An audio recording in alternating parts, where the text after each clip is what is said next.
शहर से थोड़ा दूर बसे छोटे से कस्बे में रामनाथ शर्मा का बड़ा घर था। लोग उसे शर्मा निवास कहते थे। उस घर में रामनाथ अपनी पत्नी सावित्री, दो बेटे विजय और अजय और बेटी पूजा के साथ रहते थे। बाहर से देखने पर उनका परिवार बहुत खुश दिखाई देता था, लेकिन उस घर की दीवारों के अंदर धीरे धीरे रिश्तों की दरारें बढ़ रही थी।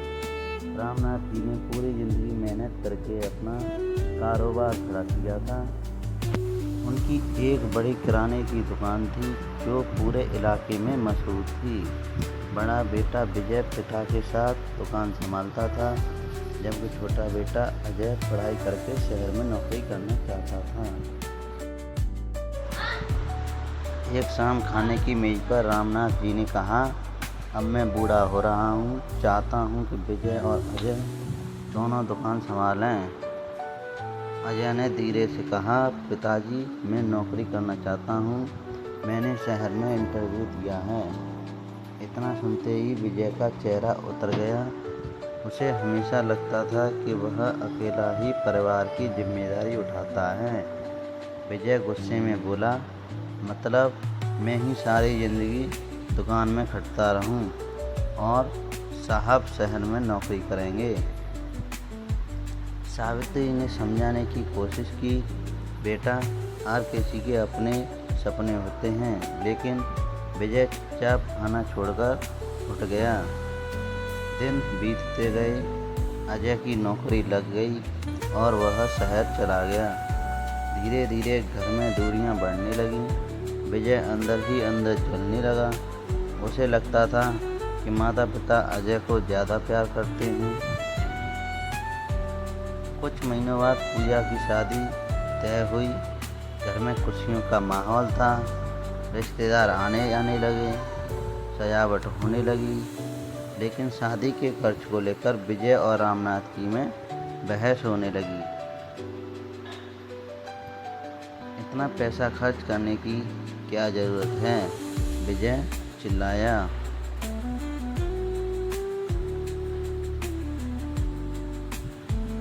रामनाथ जी ने गुस्से में कहा, वो मेरी बेटी है, उसकी शादी धूमधाम से होगी।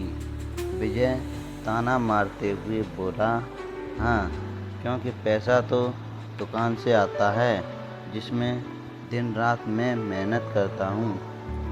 यह सुनकर पूरा घर शांत हो गया। उस रात सावित्री रोती रही। उन्हें समझ नहीं आ रहा था कि उनका परिवार अचानक इतना बदल कैसे गया। पूजा की शादी हो गई, लेकिन उसके बाद घर और सूना लगने लगा। अजय शहर में व्यस्त रहने लगा। विजय का गुस्सा बढ़ता गया।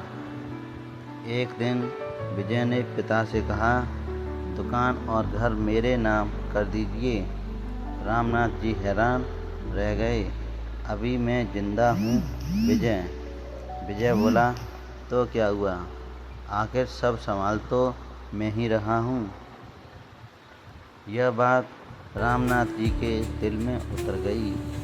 उन्होंने पहली बार महसूस किया कि उनका परिवार बिखर रहा है। कुछ दिनों बाद रामनाथ जी की तबीयत खराब रहने लगी। डॉक्टर ने कहा कि उन्हें आराम की ज़रूरत है। सावित्री ने अजय को फ़ोन किया। वह तुरंत शहर से वापस आया। कई महीनों बाद दोनों भाई आमने सामने बैठे, लेकिन बातचीत फिर झगड़े में बदल गई। विजय बोला, अब क्यों आए हो?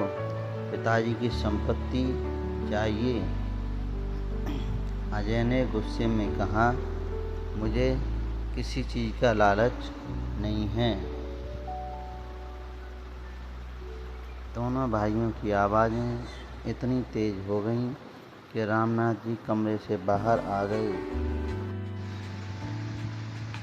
उन्होंने कांपती आवाज़ में कहा, बस करो, मैंने तुम्हें ये दिन देखने के लिए नहीं पाला था।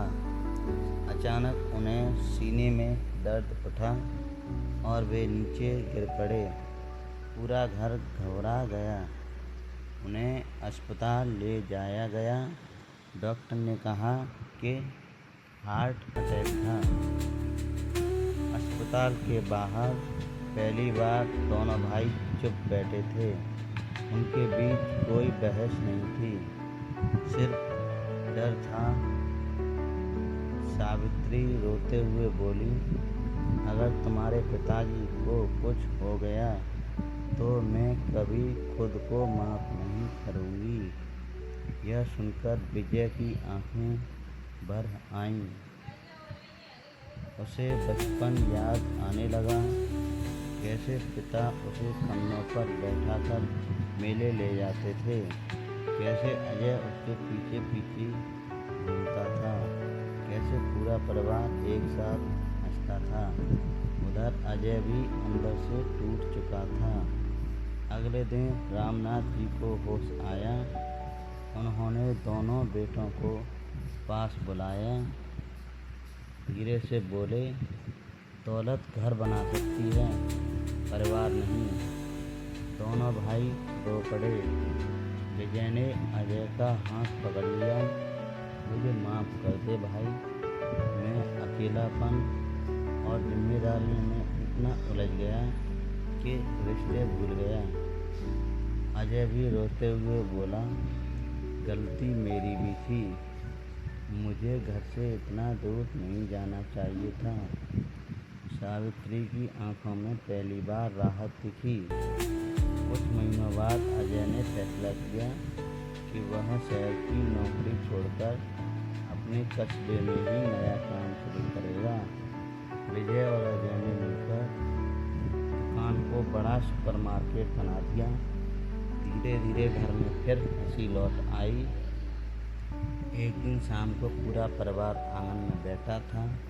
पूजा अपने बच्चों के साथ मायके आई हुई थी। रामनाथ जी कुर्सी पर बैठे मुस्कुरा रहे थे।